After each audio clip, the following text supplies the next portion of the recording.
This superpower is so dear to my heart. I'm so glad it came to my life. How to use chaos at your advantage. I'm still learning that superpower. I always had a weird relationship with play.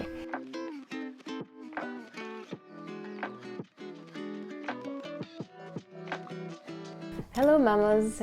I'm coming to you today very spontaneously to share with you my 5 superpowers as a mom. I was this morning drinking cacao and having some time for myself, doing some breath work. I love to do this when I have time in the morning to gain clarity physically and mentally before I'm doing work. I gain a lot of clarity but also creativity through that, so I love starting my day this way. And I wanted to share with you my superpowers as a mom because I think it's easy sometimes when we're tired, when we're sleep deprived.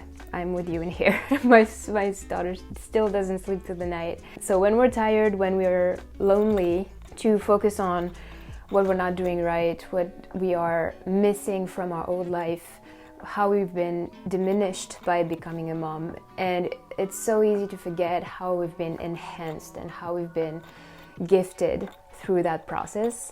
So I listed 5 for myself and a bonus one that you might like and you might relate to it. But feel free to list your own superpowers in the comment section. I'm sure other moms will relate to yours and it will help us, all of us, reconnect and remember our superpowers as moms. So my first superpower, and I recognized this as soon as I got pregnant, is prioritization. This superpower is so dear to my heart. I'm so glad it came to my life. I thought I was good at it, and then I got pregnant, and then my life sort of just switched. It was an unintended pregnancy. I was not expecting to be pregnant. It came as a beautiful surprise, a lot of emotions, to be honest with you, because it meant that my whole life switched. But as soon as I understood that my life was going to change, now I'm pregnant, I'm going to be a mom in 9 months, this prioritization thing came like super strongly in my life. I didn't want to read or listen to things that I was listening or reading about before. I didn't want to waste my time studying things that were not going to serve the people I want to help. I didn't want to spend time with people that were not serving me or nurturing me. It became like a very black and white almost thing for me, which was, it was easier for me to make decisions and say no and prioritize because I didn't have the choice. I didn't have the energy, I didn't have the time, and I didn't want to spend that time doing things that are not fully nourishing for me or for my daughter, because I consider that everything that I do in my life serves me, my daughter, and my family in general, so my husband and people around us. So this is definitely my first superpower. I'm so glad I got it, and I don't think it's going anywhere. My second superpower as a mom is community building. This is something that is so crucial to me now. I was pretty bad at it before, to be honest, even though I built a community online through my French business, which I did for years and it worked really well. But as long as friendship goes and friendships and support around me, I was pretty bad, and I just didn't prioritize it. I was full on in my business. I wanted to grow, I wanted to challenge myself, I wanted to travel, so I didn't make a lot of space in my time and life in general for community. And as soon as I got pregnant again, but especially when I gave birth, it became a need so strong that I didn't have the choice anymore. It was like, we are going to build a community wherever we are, even if we move, which we do. Right now we're in Virginia, sometimes we're in Colorado, sometimes I'm in France, but wherever I am, I want to build a support system around me. And even if it's just not a support system by people taking care of my daughter or taking care of me, it's just I want to interact with other adults and especially other families and other moms on a regular basis, because it's so nourishing for my heart and it's so nourishing for my daughter too. I can see how she evolves, how she grows so much quicker when she's surrounded by other kids, other families, and I feel so much more supported and nourished when I'm surrounded by other moms, families, people in general. So this is definitely a superpower that I have now, where each time I go to a new place, I'm like, okay, how can I build a community here? How can I meet other moms? How can I make sure that my daughter interacts with other kids? And that is something that I never knew I would be good at some point. It's still a work in process, still learning new things all the time, but I enjoy it, to be honest with you. So I'm really glad I got that superpower. Let me know in the comment if you have it too. And this is also what brought me here on YouTube in English, because I also have a YouTube channel in French. But my point was, I really want to gather moms around all these subjects that are so important for us and for our kids and for the world in general, in my opinion. So this YouTube channel came from that desire of community, of building authentic relationships with other moms. A third superpower that I have is embracing chaos. It's a superpower in process. That I'm still learning that superpower, because sometimes I'm a Pitta dominant person in Ayurveda, if that doesn't speak to you. Pitta is fire. It's like, it likes predictability, it likes structure, it likes to know what's going on and to have a schedule. And being a mom is not very conducive to that. So I'm learning more and more to be more flexible in a healthy way, not in a bending way. How to use chaos at your advantage. So, for example, for me, what was super hard at the beginning of my motherhood journey was to create ritual time, create spiritual connection for myself. I really needed it. I really craved that time, very connected to some divine self. That was super important for me. But being a stay-at-home mom 100% of the time, almost, it was super hard to nourish, and I couldn't have my own practice very often because my daughter would wake up earlier than I thought, or I was so exhausted by a hard night that I couldn't wake up earlier. So I would end up with my cacao and my daughter roaming around me and trying to grab my cacao cup or trying to come to me when I was meditating. So it became like a very frustrating process to me. And once I gave up on the form, once I gave up on, but this divine, spiritual, praying, meditative time that I want for myself has to look like me sitting quietly and being very introspective, this is not happening. At least not when your daughter is here. Right now, I'm alone. My husband has my daughter with him. They're doing their daddy-daughter time, which I love. So I have more time to do those things. But when I'm with her, I can still reconnect to myself and choose some divine energy in a different way. So for me, it looks more like dancing now and singing and being playful with her while having this connection still. Embracing chaos to me is not just accepting chaos, it's using it to create something even better, even more beautiful. And that is definitely something that I love about being a mom. It's like it forced me to use chaos as a creative force, as an inspiration to find more ideas, find more activities. My fourth superpower is self-love devotion. Self-love is a really hard path. It's a really courageous path. I struggle with it in the sense that I have to make it a point to nourish it. It's not something that comes easily for me. And my definition of self-love is pretty wide and holistic, in the sense that for me, self-love is not just doing something that makes me feel good.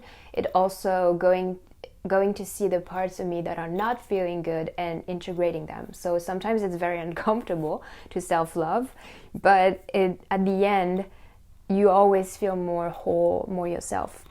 This practice has been such an important one on my motherhood journey because I don't have the choice. I went through a pretty rough identity crisis becoming a mom, and I'll probably talk about this in more detail in a different video, but it was a big shift in my identity, and I didn't love myself for a long time. It was really hard for me to give myself what I needed, give myself what I wanted, just doing the thing that made me feel good. And that switch came, and now it's just a priority for me to cultivate self-love in all the ways. And if you want to know how I do that, let me know in the comment, and maybe I'll do a video dedicated to my self-love practices, because I have so many different ones. Self-love is so vast of a subject that there's so many ways to do it. But I also have a cacao ritual for self-love.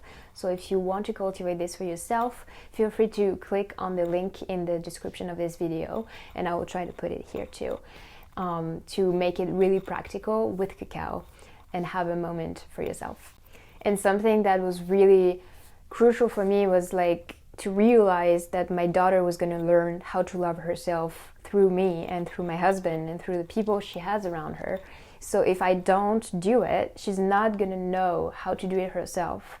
And when I realized that, it made it even more potent for me to dedicate more time and energy to this. It became way more embodied because I can teach her things, but ultimately she's just going to observe me and look at what I am doing or not doing and use me as an example of life. So I really am committed to this now. Sometimes I forget, but I have reminders, people, practices, guides, all the ways, like physical, non-physical, or cards. These helps too. But yeah, this is a practice that I'm so glad I'm committed to now. And the fifth superpower that I have now is playing. Playing has always been, I always had a weird relationship with play. Play was, I think, very spontaneous for me as a child. I was playing all the time, and I think once I became too serious in school, in medical school, play just left my life. Anything that was not productive, anything that was not giving or bringing me closer to the goal that I had was just out of my life. So, for example, when I entered medical school in France, I stopped seeing my friends. I would see my boyfriend every other week. I would see my family once a month. I would not see anybody else, to be honest with you, except people at school. I stopped working out. I didn't have a practice, a spiritual or self-love practice at that point. So it became this thing of my break time during the day was hanging laundry. Or my break time was, oh, I'm going to take a break and make dinner. So play became kind of absent from my life. And since then, it's been really hard for me to bring it back. It's crazy to see how quickly I can break this bond that I had with play, and how hard it is to create it back, to go back to it. Play can look so different for everyone. It can look like being on the ground with my daughter and rolling around and laughing like crazy, or it can look like climbing. For me, it can look like hiking outside. And I love the definition of play, which is play is just doing something for the pleasure of it. There's no goal. It's just because I love doing it, and if it brings something, great, but if it doesn't, great. Because the point is doing it. So puzzles is one for me. I love anything crafty. I love that. And I think it's so important to reconnect to play as a mom, because our kids need play like crazy. It's one of the basic needs of a child, is to play. And play is such a beautiful way to heal. It's a beautiful way to learn and to connect to other people, that now I see the value in it that I didn't see before. For me, play was like, whatever, you're wasting your time. Now I'm like, no, it's actually building time. It's actually building creativity and building connection with myself, with my daughter, with my husband. And it's so valuable to me now. I still forget sometimes to play. I still get trapped in the, oh no, but I need to be productive today. I didn't do anything. I'm not gonna sit on the ground and do nothing. But when I do, that's when everything relaxes. My daughter relaxes. I can see it in her that she's like, oh, mom is here. She's not in her head thinking about the future or the past. She's here with me. And it's such a beautiful moment of reconnection to the present moment. Play is, to me, the best tool to reconnect to the present moment. So I will talk about play in a different video in depth if that's something you would like. because it's been a year now of exploring what play is for me and in general, and with my clients as well, because I coach people, especially women, in their mental health and in their spiritual connection. So I use play a lot with them. And yeah, I'm so glad I went back to play. Thank you to my daughter for helping me every single day with that, because she's so good at it. So good. And last superpower, it's kind of a bonus superpower, grabbing things with my feet. I'm very good at it.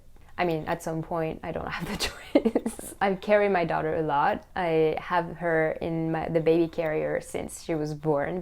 Basically, I had her in a wrap before. She's almost always with me, except if she's playing, of course, because now she's walking, running, climbing, doing all the things. But as soon as she wants closeness with me, I put her in the carrier, and I still do things. And yeah, grabbing things with my feet became a very useful and important superpower in my life. Let me know if you have this superpower too.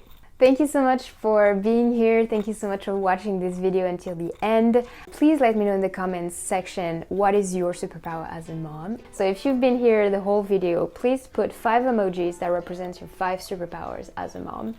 I am so glad to be on this journey with you, and feel free to subscribe to this channel. It helps this channel tremendously, and we want you here. We want you in this beautiful mama community. Feel free to check out my self-love cacao ritual. I'm sure you would love it. It's a very nourishing practice that I truly love, and I'm so excited to share it with you. Until next time, take great care of yourself, great care of your family. Thank you so much for nurturing your soul and radiating yourself and your light to the world. Bye bye.